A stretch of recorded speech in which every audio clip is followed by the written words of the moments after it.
Praise the Lord. सबको जय मसीह की। परमेश्वर आप सबको बहुत बहुत आशीष दे। आज मैं फिर एक नए वीडियो के साथ आप सबके साथ आया हूँ। आज हम नीति वचन पढ़ेंगे। नीति वचन अध्याय 31 के 10 पद से पढ़ेंगे हम। आज हम पढ़ेंगे आदर्श पत्नी। जी हाँ, आज हमारा टॉपिक है, हमारा टाइटल है आदर्श पत्नी। नीति वचन में सुलेमान ने एक आदर्श पत्नी के बारे में बहुत अच्छी सीख दी है, बहुत अच्छी बातें बताया। तो आज मैं आपको इसी विषय पर, इसे वचन पर चर्चा करेंगे, बातें करेंगे। हम समझाऊंगा कि सुलेमान ने एक आदर्श पत्नी के बारे में क्या कहा है। आप सब मेरे अंत तक मेरे वीडियो को बने रहिए। अगर मेरा वीडियो अच्छा लगता है, आप सब मेरे वीडियो को लाइक कीजिए, सब्सक्राइब कीजिए और ज़्यादा से ज़्यादा शेयर कीजिए। हालेलुया। सबको परमेश्वर आशीष दे। तो चलते हैं हम 10 अध्याय 31 के 10वें पद पे। तो यहाँ पर लिखा हुआ है, भली पत्नी कौन पा सकता है, क्योंकि उसका मूल मोमों से भी बहुत अधिक है। उसके पति के मन में उसके प्रति विश्वास है। सचमुच जिस तरह जो पीढ़ी, जो समय चल रहा है इस समय, तो भली पत्नी मिलना नामुमकिन ही है। जो परमेश्वर के दासी होगी उसे में ही कुछ भलेपन का गुण दिखाई देगा हमें, वरन किसी भी ऐसी लड़की में कोई भी ऐसा गुण नहीं दिखेगा जो भलेपन का हो। तो नीति वचन में सुलेमान ने एक भली पत्नी के बारे में बहुत अच्छी बातें बताया है कि सचमुच भली पत्नी आज के ज़माने में कोई नहीं पा सकता, क्योंकि उसका मूल मूंगों से भी बहुत अधिक है, बहुत ही कीमती है उसका।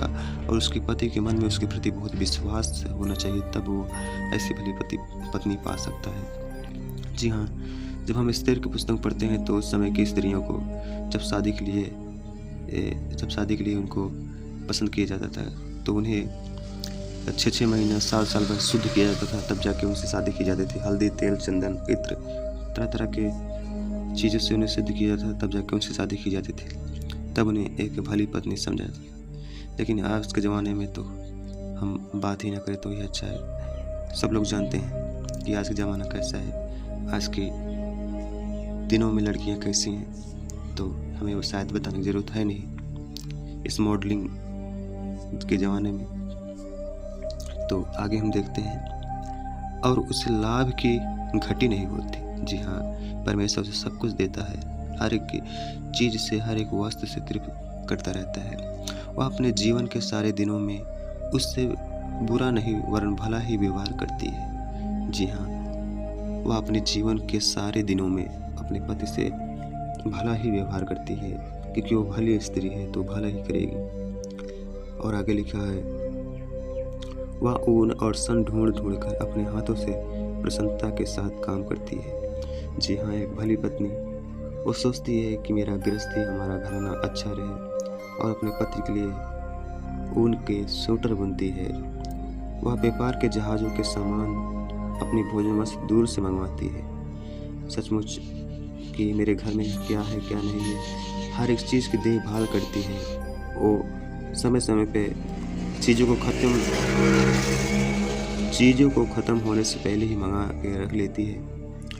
और व्यापार के जहाज़ों के सामान अपनी भोजन वस्तु दूर से मंगवाती है। और लिखा है, वह रात ही को उठ बैठती है और अपने घराने को भोजन खिलाती है और अपनी दासियों को अलग अलग काम देती है, क्योंकि ये सब काम एक भली ही स्त्री कर सकती है। वह सुबह 4 बजे ही उठ जाती है और अपने घराने के लिए भोजन इकट्ठा करती है, क्योंकि सुबह ही जो पुरुष होते हैं, जो घर के जवान होते हैं, वो काम पे जाते हैं, तो उन्हें खाना खा के जाना होता है। तो वह सुबह ही उठ के सबके लिए भोजन बनाती है, सब खिलाती पिलाती है और अपनी दासियों को अलग अलग काम देती है जो उसके सेवा कार्य के लिए नियुक्त होती हैं। और वह किसी खेत के विषय में सोच विचार करती है और उसे मोल ले लेती है, और अपने परिश्रम के फल से दाग के बारी लगाती है। वह किसी खेत के बारे में भी सोचती है। वह किसी का खेत आधे दाम पे, आधे अनाज पे ले लेती है, उसमें खेती करती है, परिश्रम करती है, दाग की बारी लगाती है। वह अपनी कटी को बल के फेटे से कसती है और अपनी बाहों को दृढ़ बनाती है। वह जो भी वस्त्र पहनती है अपने वस्त्र को कसती है और अपने बाहों को मजबूत बनाती है, और जो उसको कर बनता है, जो उससे हो सकता है वो सारा काम करती है। वह फ़र्क लेती है कि मेरा व्यापार लाभदायक है और रात को उसका दिया नहीं बुझता। जी हाँ, एक भली ही स्त्री ये सब अपने दिमाग में रख सकती है। वह अटेरन में हाथ लगाती और चरखा पकड़ती है, रात में भी वो नहीं सोती।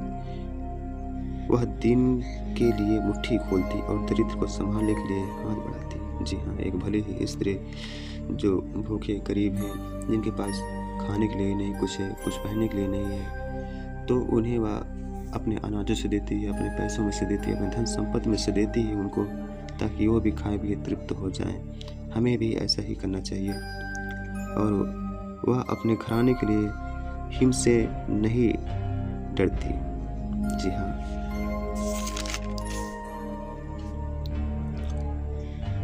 क्योंकि उसके घर के सब लोग कपड़े पहनते हैं।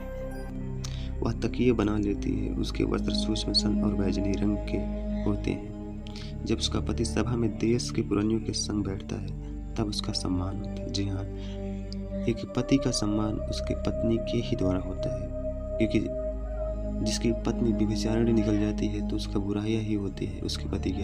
लेकिन किसी की स्त्री भली है तो वह अपने साथ साथ अपने घराने का अपने पति का नाम भी ऊंचा करती है। तो भली पत्नी सचमुच कौन पा सकता है? उसका दाम तो, उसका मूल्य तो मूंगों से भी बढ़कर है। जब उसका पति सभा में देश के पुरानी के संग बैठता है तब उसका सम्मान होता है। वह सन के वस्त्र बनाकर बेचती है और व्यापारी को कमरबंद देती है और बल और प्रताप का पहनावा पहने रहती है और आने वाले काल पर हंसती है। वह बुद्धि की बातें बोलती है और उसके वचन कृपा शिक्षा के अनुसार होते हैं। सचमुच भली स्त्री ही एक बुद्धि की बातें बोल सकती है, एक समझ की बातें बोल सकती है। वह अपने घराने के चाल चलन को ध्यान से देखती है और अपनी रोटी बिना परिश्रम नहीं खाती। वह बिना परिश्रम किए खाना भी नहीं खाती, एक रोटी भी नहीं तोड़ती। उसके पुत्र उठ कर उसको धन्य कहते हैं, उसका पति भी उठकर उसकी ऐसी प्रशंसा करता है। सचमुच उसके पूरा घराना उसके अधीन रहता है, उसके सम्मान करता है। उसका पति, उसके बच्चे सब उससे प्रेम करते हैं। बहुत सी स्त्रियों ने अच्छे काम तो किए, परंतु उन सबों में श्रेष्ठ है। जी हाँ, स्त्रियां तो बहुत सारी होती हैं, बहुत अच्छे काम भी करती हैं, लेकिन उन सब में कोई ना कोई खोट होता है। लेकिन जो भली स्त्री सचमुच होती है उसके अंदर कोई भी खोट नहीं होता है। शोभा तो झूठी और सुंदरता व्यर्थ है, परंतु जो स्त्री यहोवा का भय मानती है उसकी प्रशंसा की जाएगी। उसके हाथों के परिश्रम का फल उसे दो और उसके कार्यों से सभा में उसकी प्रशंसा होगी। जी हाँ मेरे भाइयों, जो स्त्री भली स्त्री होती है उसके कार्यों से उसकी प्रशंसा होगी, उसकी बड़ाई होगी। परंतु जो स्त्री यहोवा का भय मानती है उसकी प्रशंसा की जाएगी। तो मतलब जो परमेश्वर से भी प्रेम रखती है उसकी प्रशंसा करें। आशा करता हूँ ये वीडियो आप सबको बहुत अच्छा लगा होगा। सो इस वीडियो को लाइक कीजिए, शेयर कीजिए और ज़्यादा से ज़्यादा इस वचन को सुनिए, समझिए और लोगों को भी समझाइए। और एक भली स्त्री से अपने बच्चों का ब्याह करने का सोचिए। आमीन।